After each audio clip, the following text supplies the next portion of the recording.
আসসালামু আলাইকুম রহমতুল্লাহ। তাজা গ্রুপ ফার্ম ইউটিউব চ্যানেল ও ফেসবুক পেজের পক্ষ থেকে আপনাদের সবাইকে জানাই আন্তরিক শুভেচ্ছা। নতুন একটি পর্বতে আপনাদের সবাইকে স্বাগতম। আজকের এই পর্বতে আমরা যে বিষয় নিয়ে কথা বলবো সেটা হলো ফার্মি মুরগির খাবার তালিকা। অর্থাৎ ফার্মি মুরগিকে কয় বেলা খাবার দিবেন, 3 বেলা নাকি 2 বেলা নাকি অল টাইম দিয়ে রাখবেন, এই বিষয় নিয়ে বিস্তারিত আজকের এই ভিডিও কথা বলবো। তো চলুন, ভিডিও বেশি লম্বা করবো না, ভিডিও শুরু করা যাক। আর ভিডিও শুরু করার আগে একটাই রিকোয়েস্ট, যারা আমাদের চ্যানেল নতুন আছেন অবশ্যই চ্যানেলটিকে সাবস্ক্রাইব করে পেজটিকে ফলো করে দিবেন পরবর্তী সমস্ত ভিডিও সবার আগে আপডেট পাওয়ার জন্য।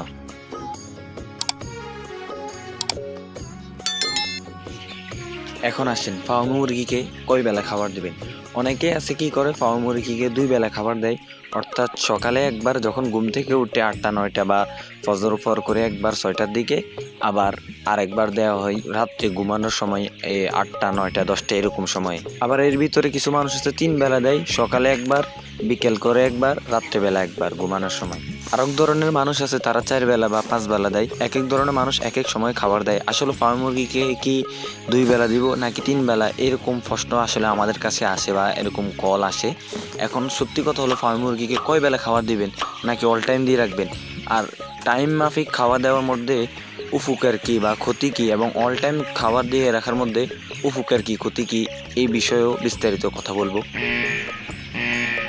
টাইম মাফিক খাবার দিলে, মনে করেন 2 বেলা যদি আপনি খাবার দেন কিংবা 3 বেলা, তাহলে যখন আপনি খাবার দিবেন তখন পাত্রের মধ্যে খাবার দেওয়ার সাথে সাথে একটার উপর একটা মুরগি যায় উপরে পড়বে। কিছু মুরগি যেগুলো দুর্বল, ওগুলোকে মানে আরো দুর্বল করে দিবে, ওগুলো মরে যাওয়ার সম্ভাবনা থাকে। কারণ সবসময় তো খাবার ছিল না, হঠাৎ করে খাবার আসলো, তারা খাওয়ার জন্য পাগল হয়ে যাবে।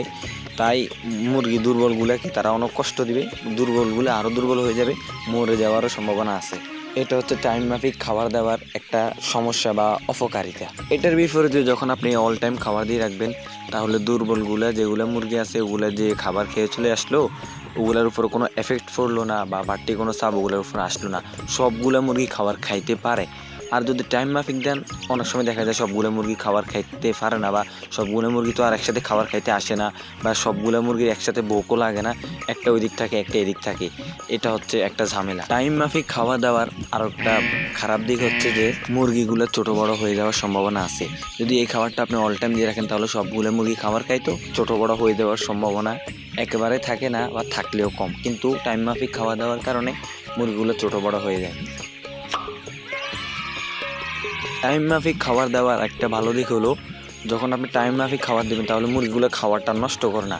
বিপরীতে যখন আপনি অল টাইম খাবার দিয়ে রাখবেন, সবসময় খাবার দিয়ে রাখবেন, তারা কি করে, তারা ভোগ চলে যাওয়ার পরে, অর্থাৎ তারা পরিপূর্ণ খাবার খাওয়ার পরে যখন খিদে মিটে যায়, তারপরে তারা কি করে, খাবারগুলোকে পা দিয়ে চাটে, ওই দিক পালায় সেদিক পালায়, মুখ দিয়ে চাটে, ওদিক পালায় সেদিক পালায়, খাবারগুলোকে নষ্ট করে। আর যদি আপনি টাইম মাফিক খাবার দেন তাহলে তারা এরকম করতে পারে না, কারণ তাদের অনেক ক্ষুদে লাগে, একসাথে যায় উপরে পড়ে, একটা খাবার ফেলেও, একটা খাদ্য ফাইলে একটা খাদ্যই পায়, একটা দানা ফেলে একটা দানা পায়, একটা খাবারও তারা নষ্ট করে না, সাধারণত এরকম দেখা যায়। এখন আপনার দেখতে হবে যে আপনি টাইম মাফিক খাবার দিলে আপনার জন্য ভালো নাকি অল টাইম খাবারটা দিয়ে রাখলে ভালো, 3 বেলা দিলে ভালো নাকি 5 বেলা দিলে ভালো, সেটা আশা করে বুঝতে পারছেন। এখন আপনার জন্য যেটা সুবিধা হবে আপনি ওইটাই দিবেন, যেটা আপনি ভালো মনে করেন ওই হিসেব করে খাবারটা দিবেন। আর যদি আমাদের কথা বলতে চান, তাহলে আমরা ফার্মি মুরগিকে অল টাইম খাবার দিয়ে রাখি, এটাই আমার পক্ষে একান্তভাবে ভালো মনে হয়েছে। বাকিটা অভিজ্ঞ খামারিরা আরও ভিন্ন ভিন্ন পলিসি কিংবা ভিন্ন নিয়ম বলতে পারে। এখন বলতে পারেন যে অল টাইম খাওয়া দাওয়ার কারণে তো খাবার নষ্ট করে, হ্যাঁ নষ্ট করে ঠিক আছে, কিন্তু যখন আপনি খাবার নষ্ট করার কারণে কিছুক্ষণের জন্য খাবারটা উপরে উঠে রাখবেন, অথবা যখন পাত্রর খাবারটা শেষ হয়ে যাবে কিছুক্ষণ দেরি করে খাবার দিবেন, তখন নিচে যে খাবারগুলো পড়ে ওগুলা তারা খেয়ে ফেলে, তার কারণে নষ্ট হওয়ার সম্ভাবনা থাকে না। আসলে কিছু মানুষ মনে করে যে টাইম মাফিক খাবার দিলে কিছু খাবার বেঁচে যায়, অর্থাৎ কিছু টাকা সেভ হয়। মনে করেন যে যেখানে 5 কেজি খাবার খাওয়ার কথা সেখানে 4 কেজি খাইলো, যেখানে 1 বস্তা খাবার 50 কেজি খাবার কথা সেখানে 40 কেজি খাইলো। এটা ঠিক আছে যে কিছু খাবার সেভ হয়, কিছু খাবার বাঁচে, কিন্তু বেলাভিত্তিক খাওয়া দাওয়ার কারণে মুরগিগুলো ছোট বড় হয়ে যায়, সময় মতো ডিম আসে না। যেখানে 5 মাসের ডিম আসার কথা, 6 মাসের ডিম আসার কথা, সেখানে 7 মাসের ডিম আসে, ডিম দিতে দেরি করে। তো এই ছিল আজকের ভিডিওটির মধ্যে ভুল কোনো তথ্য থাকলে অবশ্যই কমেন্ট করে জানাবেন, আর হ্যাঁ ওই ভুলটি এড়িয়ে চলবেন। ভিডিওটি দেখে যদি আপনার একটু উপকার হয় অবশ্যই লাইক কমেন্ট শেয়ার করবেন। এই চ্যানেল নতুন হলে অবশ্যই চ্যানেলটিকে সাবস্ক্রাইব করে পাশে থাকা বেল আইকনটি অন করে পেজটিকে ফলো করে দিবেন। ধন্যবাদ।